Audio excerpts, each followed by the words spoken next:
So hush, little baby, don't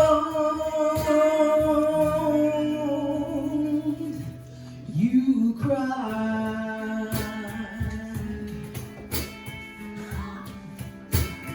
One of these mornings, you're gonna rise up singing. Oh, and then you spread your wings and you take to the sky. Oh, but until that morning, yeah, there is nothing can harm you. With your daddy and your mommy standing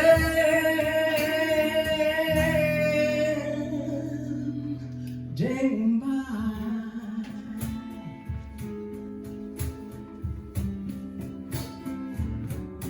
Summertime, summertime,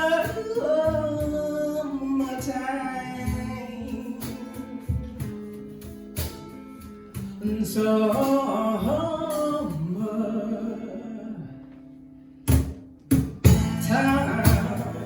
yeah, oh, the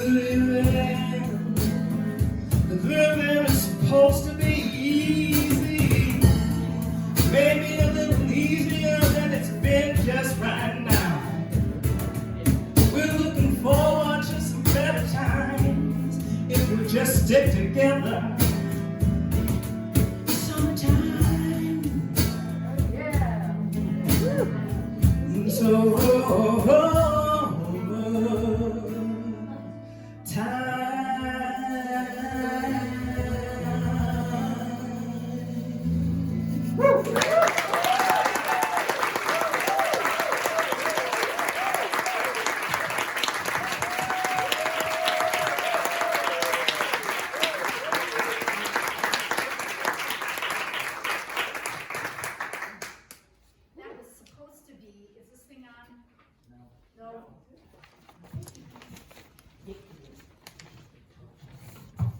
okay, can you hear me now?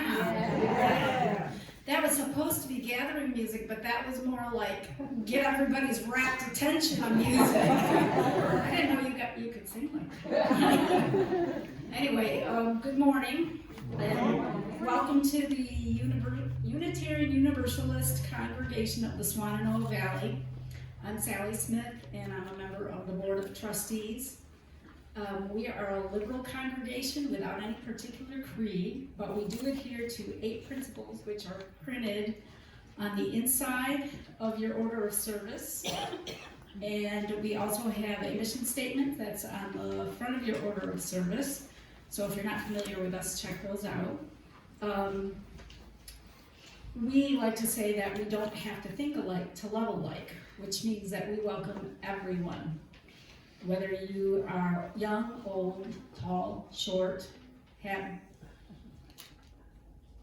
gray hair, purple hair, pink hair, rainbow hair, no hair, we welcome you all here. Before I go any further, we have a couple of announcements to make today. Anna has one. Where are you? Oh, there you are. Go ahead. You guys were the perfect opening for this. I have an announcement about our fundraiser, and these folks are going to perform. We're doing a concert in the park Sunday, July 24th, which is 2 weeks from today, 2 to 4 p.m., and it's going to be at the Pavilion.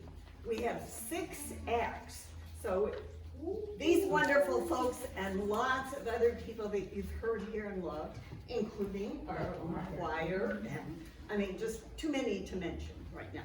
Anyway, we want you to come and find out. And it's by donation to raise money for our new American family And we'll have kind of light refreshments there. And there's a sign-up sheet in the back in the portico if you want to help with refreshments. We're just having things like lemonade and iced tea and cookies. But it's a chance for all of us to come out together, be together in the summertime, and support our new American family. Thanks. Thanks, Anna. Another announcement I just want to make real quick is that the women's group is meeting this Thursday at 5:30 here at the church. Anybody who identifies as female is welcome, so please come and join us. We've been having a good group this year. Let's see. Another one? Yes. Okay, go ahead, Larry. Not up here, if you don't mind me. Nope.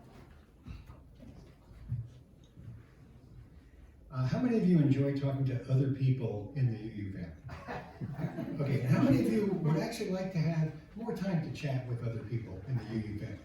Good, because we have one more opening in our solicitation group for the auction. People that need to talk to everybody else in the congregation about what they might. So, I know you're gonna forget this announcement completely by the time we get to coffee hour. So is there one person here that would like to volunteer? Show of hands, all those hands that were up about wanting to talk to other people. Anybody? Anybody?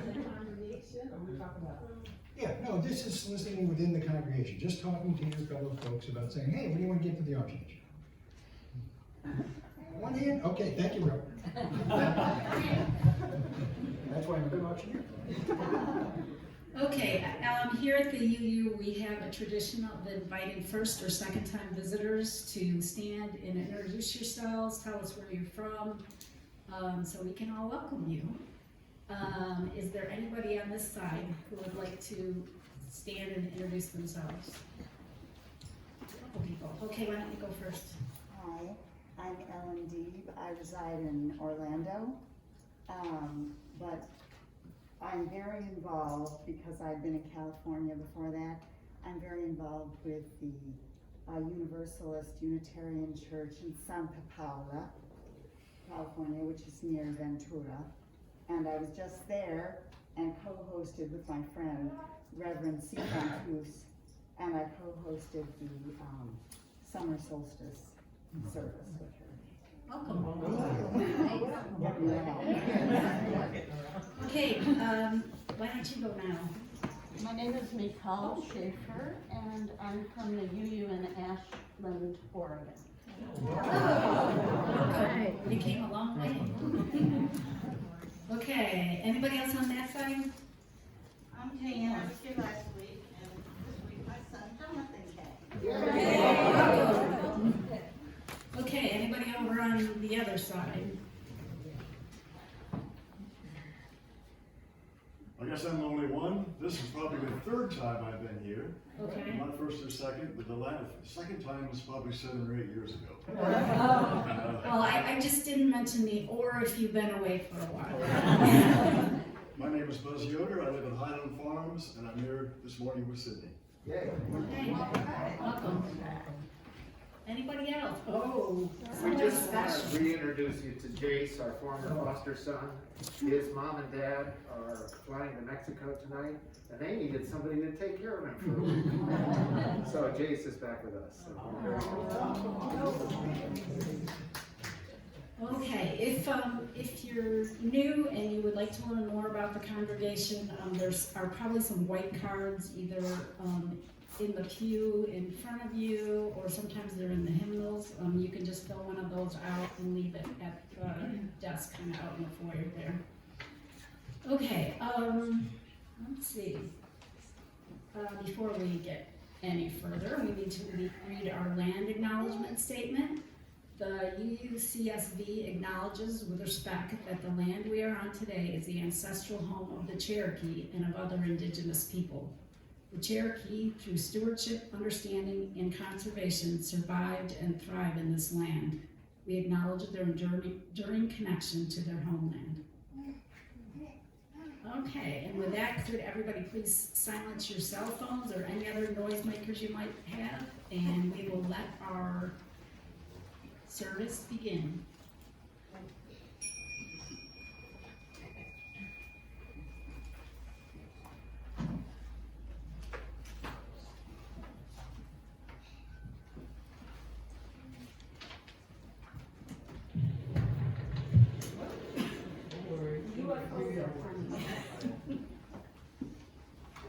This is an excerpt from Caged Bird by Maya Angelou. A free bird leaps on the back of the wind and floats downstream till the current ends, and dips his wing in the orange sun rays and dares to claim the sky. But a bird that stalks down in his narrow cage can seldom see through his bars of rage. His wings are clipped and his feet are tied, so he opens his throat to sing. The caged bird sings with a fearful trill of things unknown but longed for still, and his tune is heard on the distant hill, for the caged bird sings of freedom. We hallow this time together by kindling the chalice of our heritage.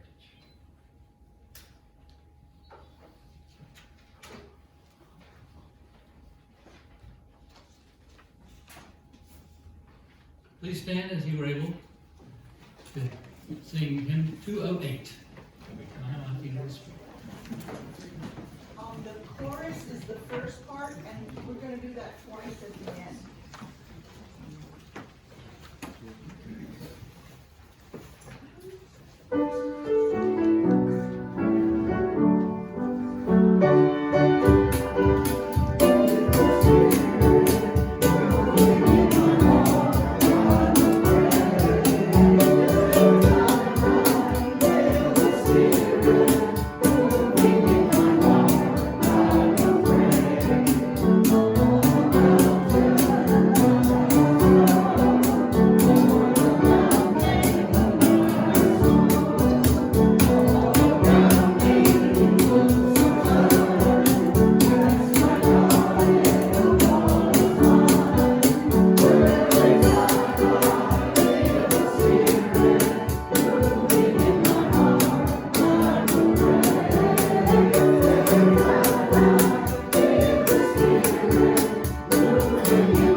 Okay, among other things, it's an exciting second Sunday today when we're having this trio perform.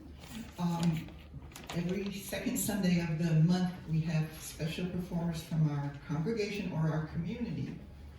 And Deb Evenchik and Rochelle Broome have been playing and singing together since the late 70s, but are pleased to dust off their musical musings since joining the UU in 2020. Spence is a longtime drummer, freelancing and playing with various ensembles professionally and for fun. He took up the ukulele and morphed into Trent River Slim, the blues man, a few years ago. And now they're gonna give us one from our North Carolina native, Nina Simone.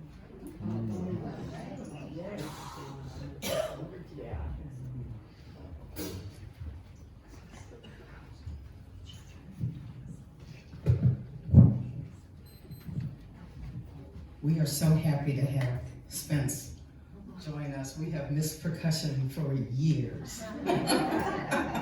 For years. Deb did the best she could on lead guitar, giving us some percussion, so it's been wonderful. All right, we're gonna have to come up with a name for ourselves. We haven't done that yet.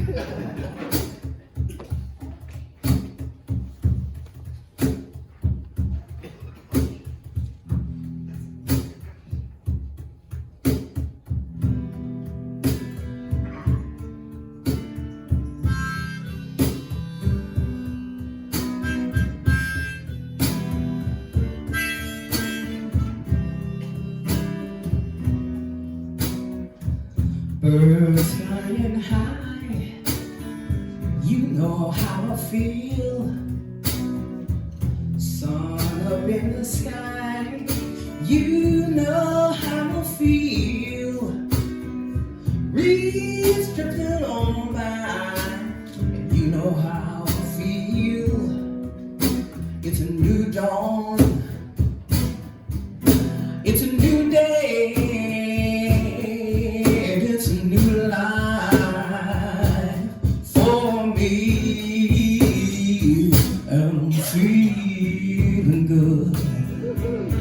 On this beautiful rainy day, I'm feeling good. Yeah, I'm feeling good.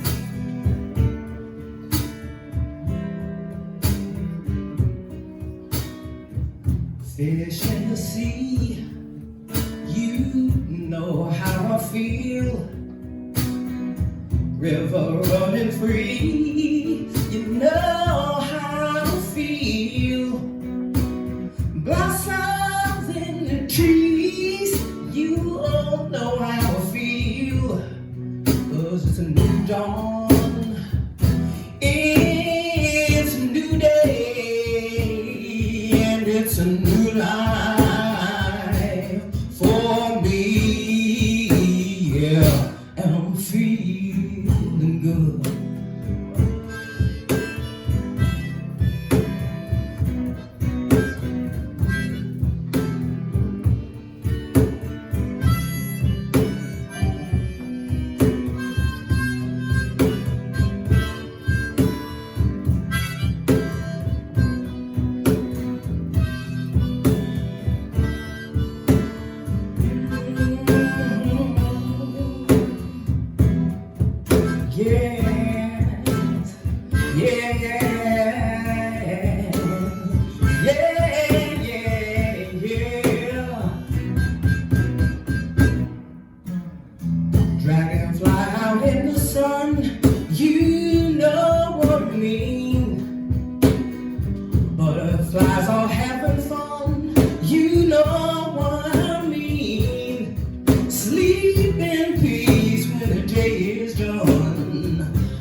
This is the time in our service when we have joys and concerns of the heart. If you have something to say to the congregation, please come up here, say your name, and have a brief joy or concern. And Diane will light a candle for you. I can get out of her way.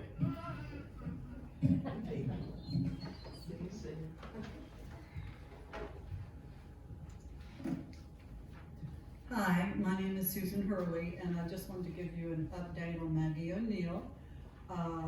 As many of you know, she was in a very serious accident, and I won't go into the details. But she is now home. Yes. A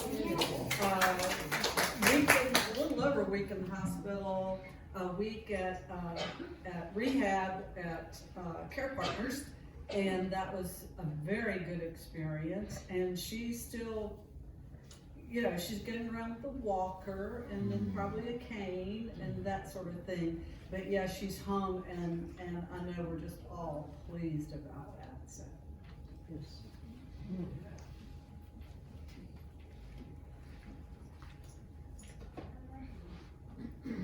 Hi, Larry Perlman. This is Maggie Monday. So just to follow up on what Susan brought, she is home. She's not ready for visits. Doesn't need meals. Cards, texts, those would be very welcome. Even phone calls occasionally. And sometime after July 16th, there may be some need for meals delivered, but right now there isn't. So don't ask about that.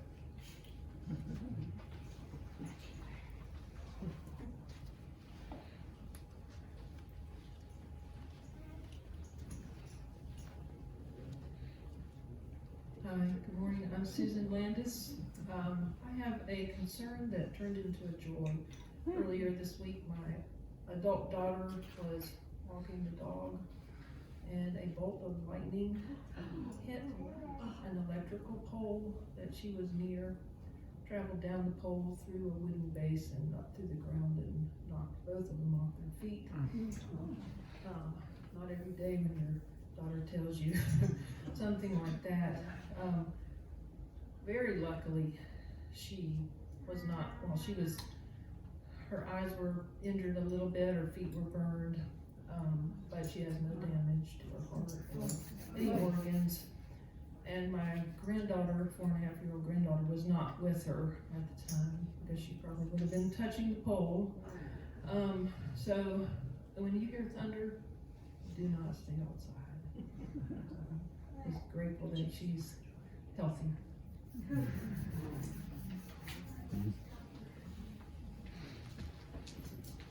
I'm Andy Reed, and I don't know if Marty Saltzman is going to say anything more about this, but I will. A happy birthday, 75th birthday to Larry Pearl. Happy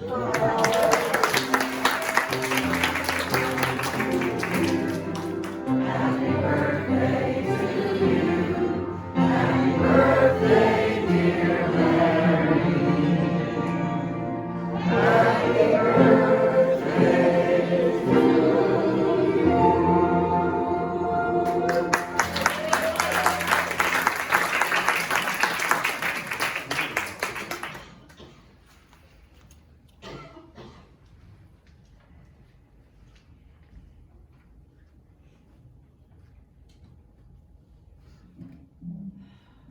Diane will light a candle for those joys and concerns that were unspoken. Thank you.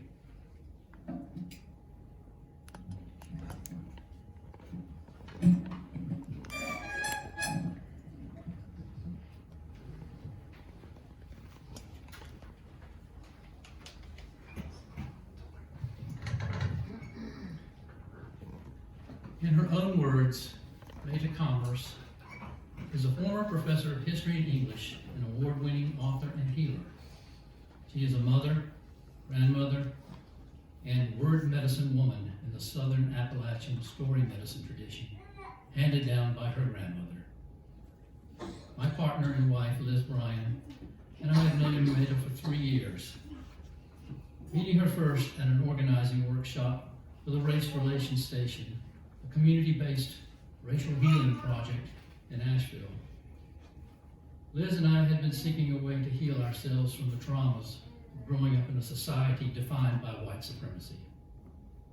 Participating in the Race Relations Station's healing process has been life-changing for me, and that it allowed me to tell my own race story, to come to terms with my own racist thoughts and actions, and with the help of my program experience and mentor's moral compass, find my way forward. Meta will be speaking to us today from a woman's perspective and from that of a person of the global majority. But first, she's going to lead us in a little meditation and singing.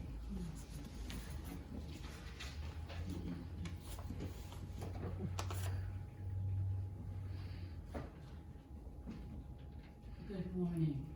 Good morning. Breathe a few times with me right now. In deeply and out deeply.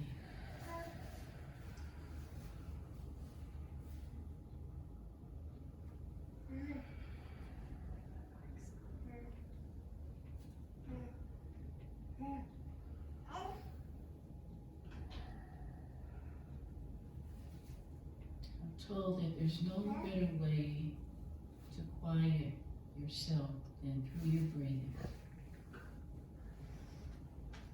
We'll do that again.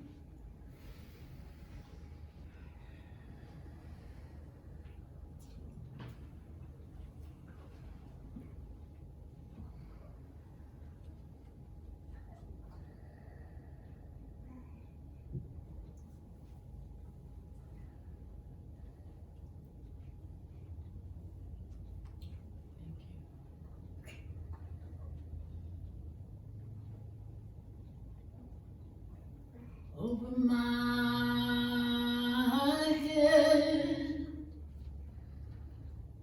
I hear music in the air. Over my head, I hear music in the air. Over my head, I hear music in the air. There must be a God somewhere.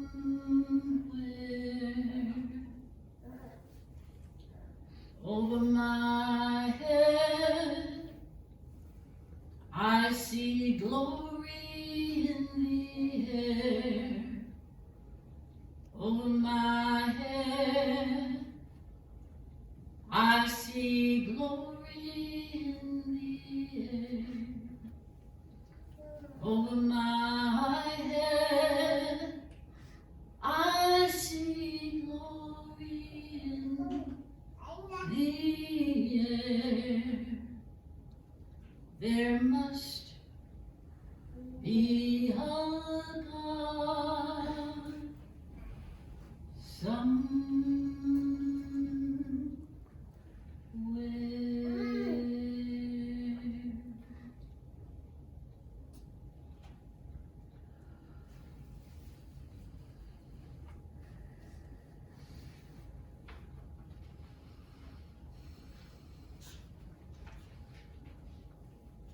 Let there be an offering to sustain and strengthen this place, which is sacred to so many of us. A community of memory and of hope. We are now keepers of the dream.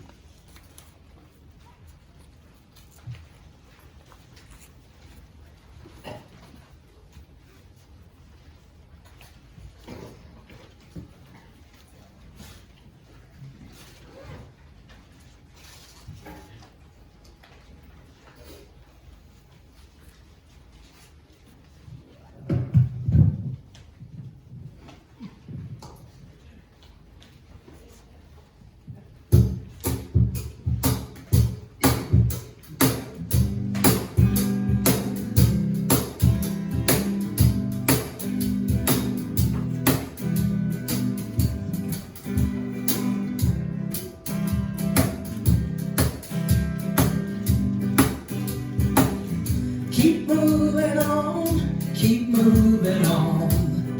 Life is this way, yeah. Keep moving on, keep moving on. Every day.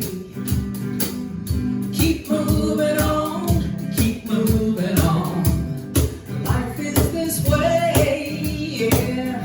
Keep moving on, keep moving on. Every day. When I go to sleep at night, I add up my day, trying to recall the things I've done and debts I have to pay. But there is one thing I know: what you reap is what you sow. So keep moving on, keep moving on. Life is this way, yeah. Keep moving.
every day.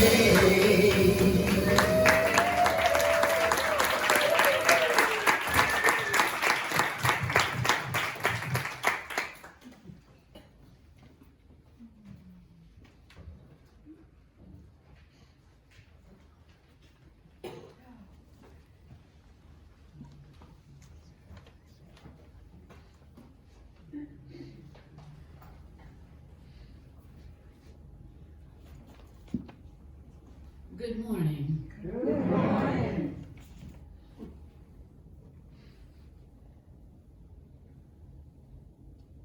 Before I start from my piece, I just want to say that I'm glad to be with you this morning. It's been a good while since I've been here. I'm going to, my piece is directed to women today, but not to overlook the men among us. Please take this in for the woman in you. Okay? So I intend to speak to you today in deep, indigenous, wise woman terms. So please listen to me good now. And also, if you feel something stirring in you, let it be known. Don't just sit there like a bump on a log. Make some noise.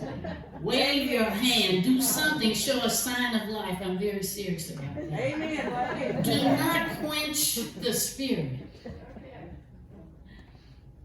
I'll hold it there. This is a mature talk from an elder to elders. In my story medicine work, I've learned a few basic things about the healing power of story. And so I'll share a few of them in the beginning of my talk.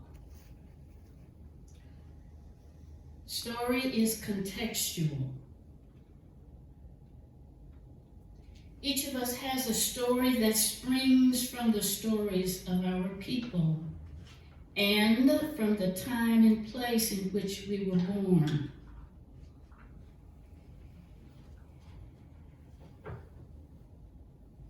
These elements of stories shape our lives before we can talk or walk. These things can also challenge us in becoming who we are gifted to be.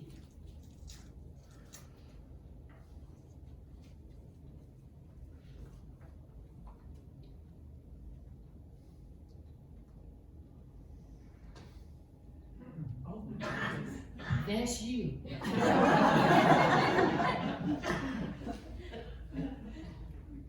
Number 2, story is infinite.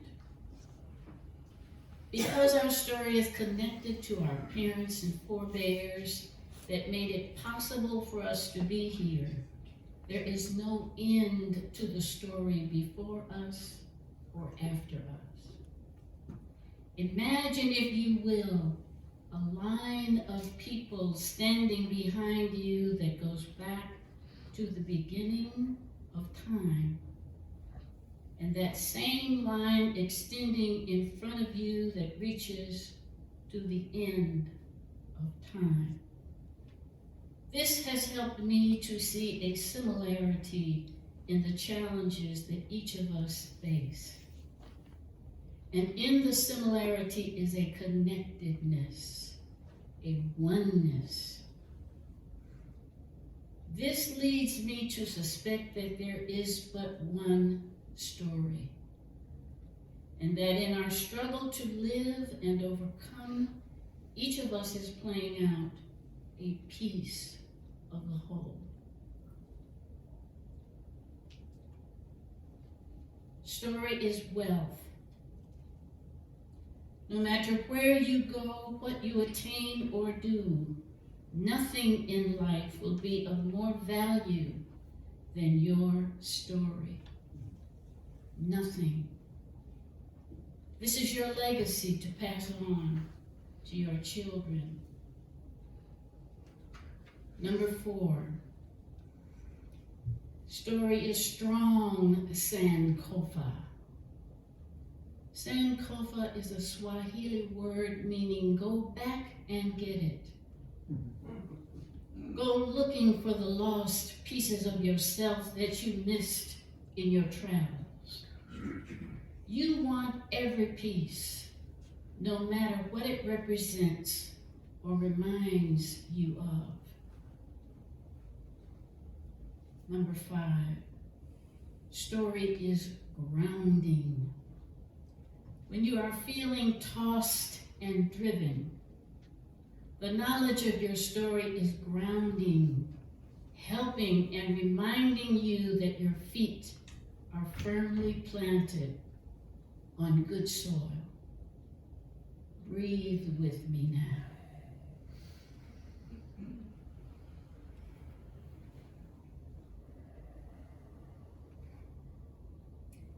In African wisdom, there are principles, not philosophies. Generally speaking, African people who continue to live by their pre-colonial value system do not play with words.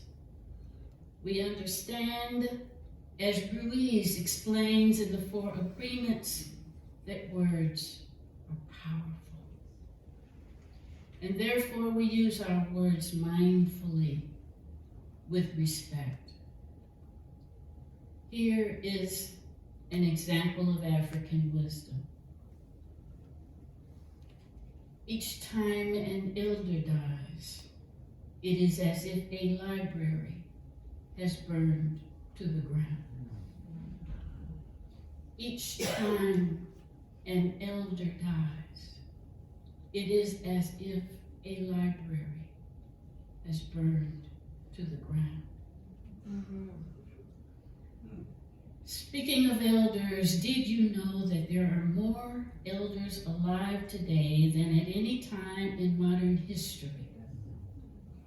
Some have said that this is because the universe knew that in these times, the need for elder wisdom would be the greatest of any time before. Somebody tell me, where are the elders among us? Where are their many stories? What have they done with their wisdom? Many today hunger and thirst for elder wisdom, teaching, and mentoring. Do we agree that we live in perilous times? A time in which violence, confusion, and chaos seem rampant. Where the loss of life to disease and mass shooting is now daily and almost incalculable. 50 years ago, the mere idea of today's reality would have sounded surreal and unbelievable. But nevertheless, here we are. Indigenous people say that a person comes of age at 50. European conquest and crushing of indigenous wisdom has cost the world a lot of life-saving knowledge and understanding. Over the last 30 years, I have focused my work and research on violence, prevention, and oppression. It hasn't been easy, but nobody promised me easy. I was promised instead that I would not be left alone, and that promise has not been broken. For that, I'm grateful. There must be a goddess somewhere. Breathe with me one time.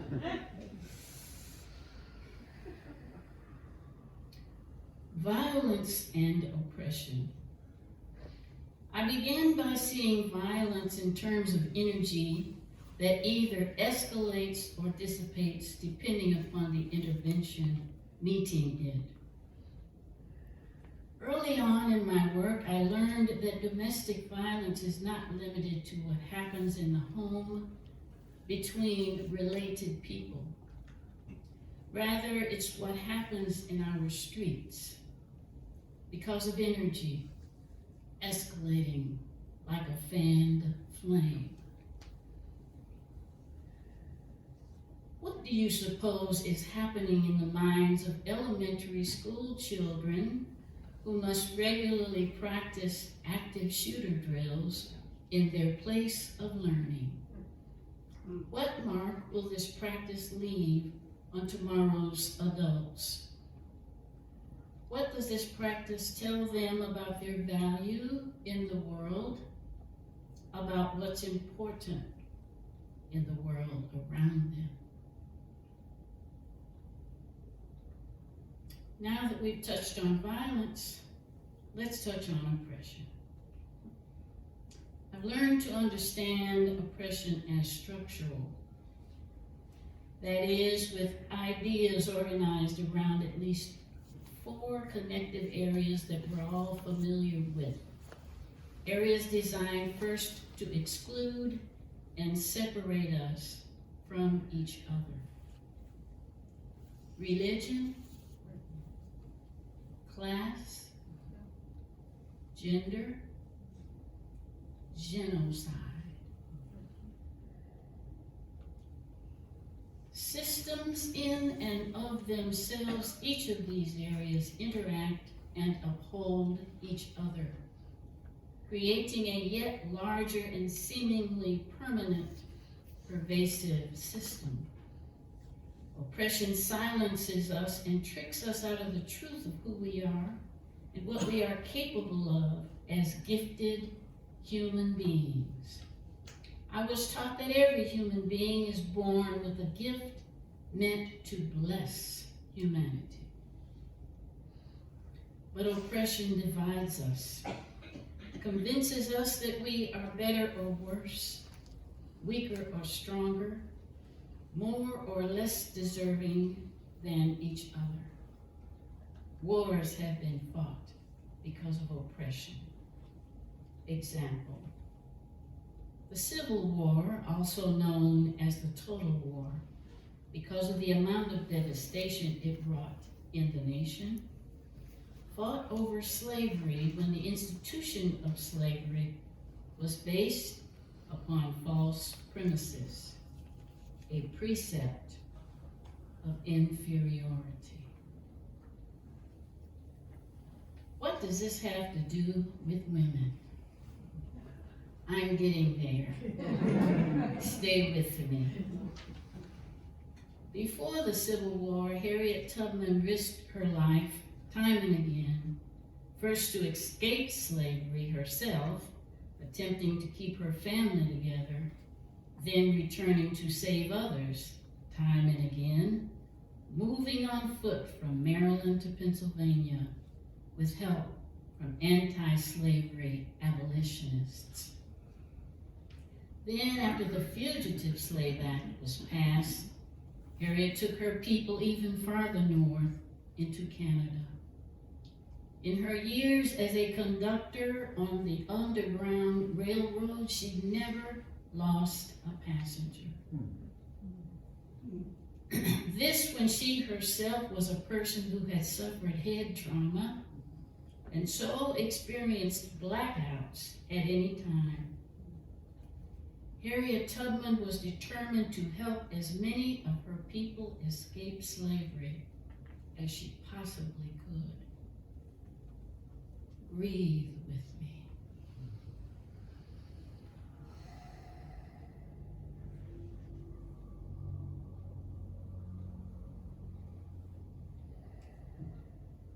Know your history. So far within this system, the patriarchy has maintained absolute authority. Through various institutions, the patriarchy brokers power over women, children, and land. Under patriarchal rules, wars have been fought all over the world. Did you know that there has never been a time in U.S. history when this country was not engaged in armed conflict somewhere? Wow. Back in the 1870s, soon after the Civil War, a woman named Julia Ward Howe decided enough was enough. Julia spoke out against the warring machine in her Mother's Day proclamation, and through her activist campaign in 1873, she asked to have what she called the Mother's Peace Day enacted, to be celebrated annually on June 2nd.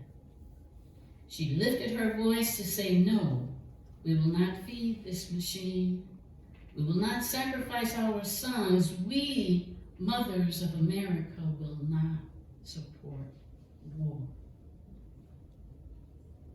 But the momentum of Julia's work was derailed and then watered down to what is now known as Mother's Day.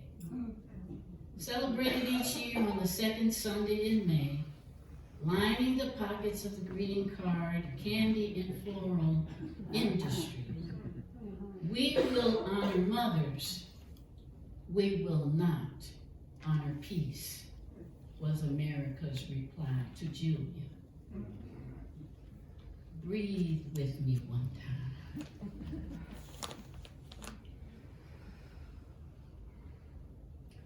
What can we do?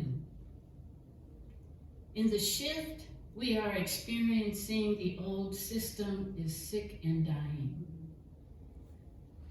What do we have to replace it with? Our future generations have given this much thought and imagination.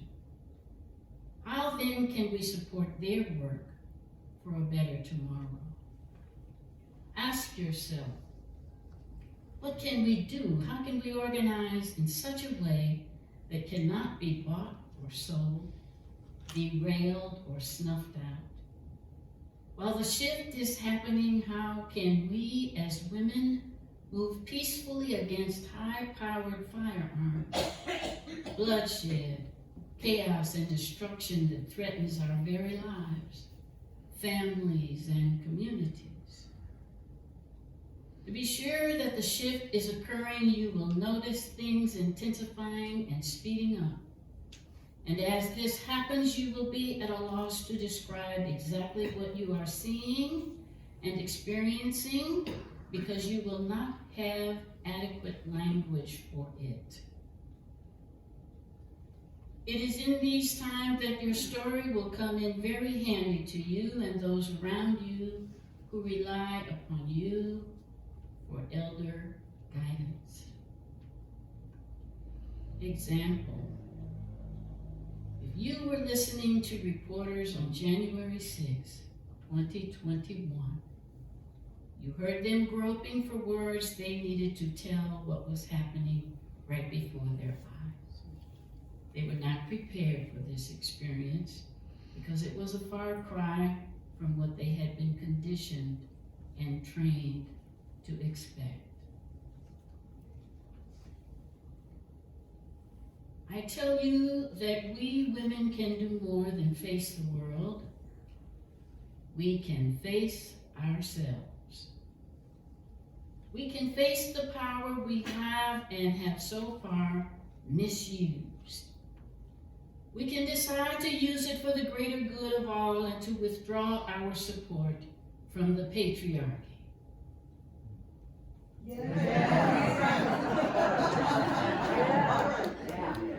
We elder women can find the pieces to the puzzle of our story, put it together, and tell it to our children. Yes. Yep. Yes. Let me hear you say it. Yes. We know that there is healing power in our stories. This is revolutionary. A peaceful act with ripple effects. When we tell our contextual stories to our children, these are the contextual stories. We are giving them a key to the wisdom in themselves. We are giving them a map. What do I mean? When we tell them the truth about what we have experienced, what's the chance that they will make the same mistakes that we made? What's the chance that they will be mistaken about themselves the way we were mistaken about ourselves? What's the chance that they will miss key opportunities in their lives the way that we missed key opportunities in ours? I suggest to you that the truth about our lives has the power to set our children free to live better lives than we have lived. And what more could we ask for than that? All right. Breathe with me one time.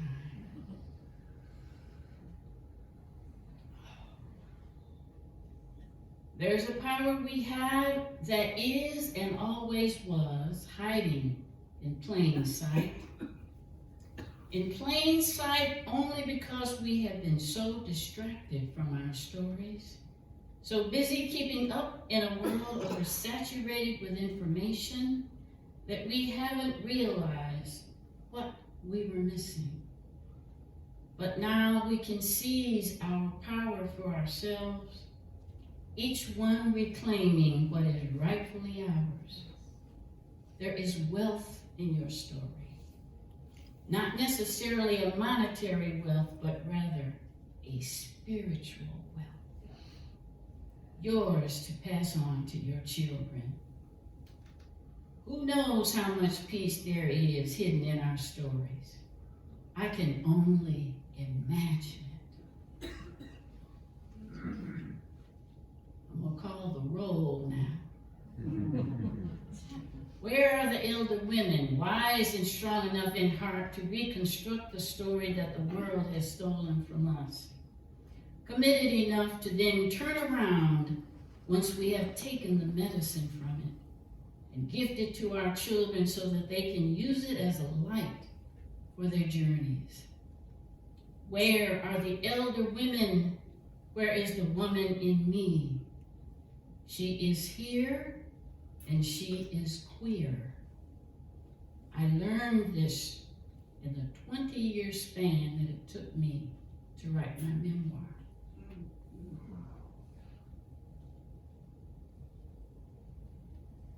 I learned this through writing my memoir and putting the pieces of my life back together. I am here. I don't ask you to do anything I myself have not done. Will you find and share your story? Are you bold and courageous enough to do this? To stand and tell the truth about your life to the world that would shame and urge you to keep your pain private.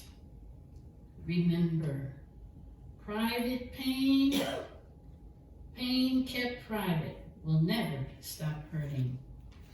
Raging pain left uninterrupted, left without care, can destroy lives. All this will take is your time and attention.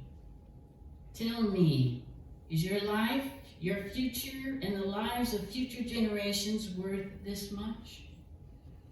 Your story, your words, and memories about what happened to you and how you made it through, your challenges, is the gold of your life. There is nothing more valuable to your wholeness than your story. How much joy could you find mining for gold in a community of women doing the same? Where are the elder women of purpose and legacy? The wise women willing to strike out on a mission together and create their stories for their sakes and the sakes of future generations. Where are we? I am here. Where are you? Say your name out loud, women, and then say, I am here.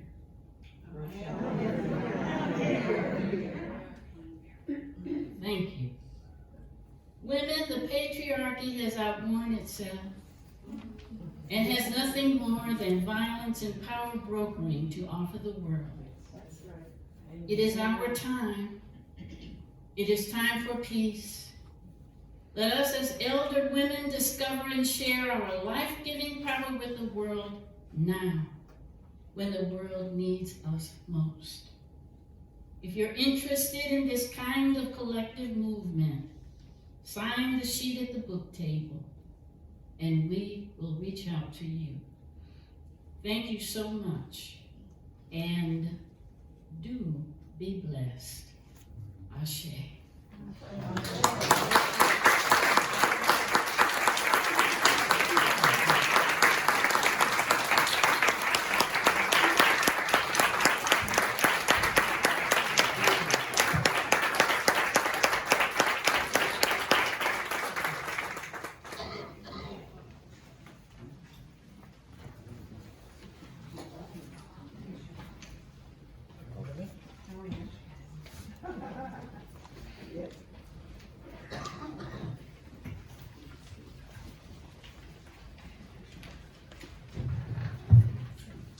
Thank you, Beta.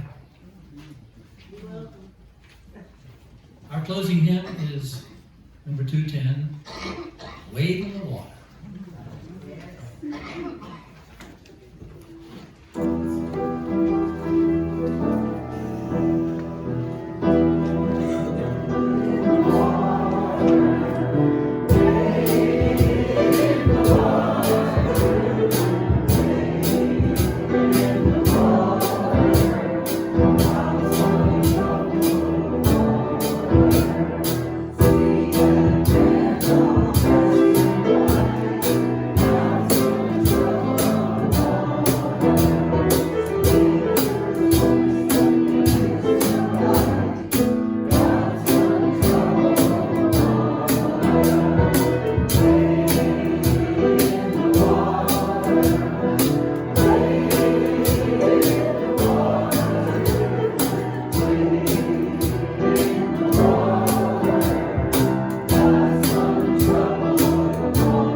Thank you for all your spirited participation in this service. Closing words. Walk softly. Speak truthfully. Love gently. Breathe deeply. Live wisely. Go in peace. But stick around, because Linda and the band are going to take you to a Stone Soul picnic.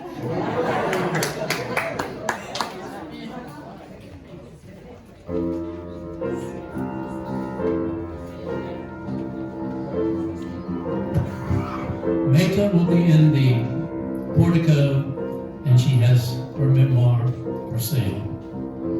Be sure to stop by the table.